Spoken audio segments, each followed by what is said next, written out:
நித்யானந்தம் 12 ஜோதிர்லிங்கங்களின் தரிசனம் யாத்திரை. எந்த பிறவியில் என்ன தவம் செய்தேனோ இந்த பிறவியில் இந்த 12 ஜோதிர்லிங்க யாத்திரையை சென்று தரிசித்து வருவதற்கு ஒரு அருமையான வாய்ப்பை பெற்றேன். இவ்வேளையிலே என் குருநாதர் பகவான் ஸ்ரீ நித்யானந்த பரமசிவம் அவர்களுக்கும் உலகை கட்டியாலும் ஈஸ்வரனுக்கும் எனது நன்றியை தெரிவித்துக் கொள்கிறேன். ஜோதி லிங்கம் என்பது இந்திய துணைக்கண்டத்தின் பல்வேறு பகுதிகளில் நாடு முழுக்க பறந்து காணப்படுகிறது. சிவலிங்க திருமேனி என்பது ஒரு நாமம், ஓர் உருவம் ஒன்றுமில்லா அருவுருவ திருமேனி.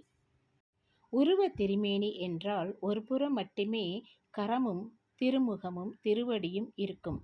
ஆனால் சிவலிங்க திருமேனி எல்லா திசைகளிலும் திருமுகம் கொண்ட பெருமான். நம் திருக்கோயிலில் உள்ள உருவ திருமேனிகளில் முன்புறம் மட்டுமே நின்று வழிபாடு செய்தல் வேண்டும். சிவலிங்க திருமேனி எல்லா திசைகளையும் நோக்கி இருப்பதால் சிவலிங்க திருமேனியை எந்த திசையில் இருந்தும் சுற்றி நின்றும் வழிபாடு செய்யலாம். சிவலிங்கத்தின் உச்சிபாகம் பூமியின் வடிவில் வான் கவிழ்ந்திருப்பது போல அரைவட்டம் வடிவமுள்ளது.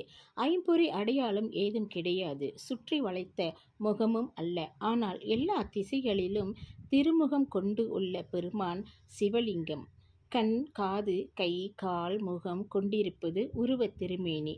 ஒன்றுமே இல்லாமல் பரந்த வெளியை குறிப்பது அருவம். கை, கால், முகம் அல்லாமல் ஒன்றுமில்லா அருவமும் இல்லாமல் இருப்பதால் சிவலிங்க திருமேனி அருவுருவமாகும். ஒளிமயமான உருவ நிலை பெற்ற லிங்க வடிவமே ஜோதி லிங்கமாகும். அன்னை பராசக்தி வெவ்வேறு காலங்களில் அடியவர்களின் வேண்டுகோளுக்கிணங்க வெவ்வேறு உருவங்களில் நாம் எல்லோரும் உய்வதற்காக எழுந்தருளி சிவபெருமானை நோக்கி தவமிருந்து அப்பெருமானையே திருமணம் செய்து கொள்ள அப்பெருமான் திருமேனியில் மீண்டும் ஒன்றினாள் என்பது நம் பாரதத்தில் நிலவும் பல்வேறு வகையான வரலாறுகளாகும். அப்படி அன்னை பராசக்தி பல்வேறு அடியவர்களின் வேண்டுதலுக்காக பல்வேறு பெயர்களோடு தோன்றி பெருமானை நோக்கி தவமிருந்து அப்பெருமான் திருவடியோடு ஒன்றினார்.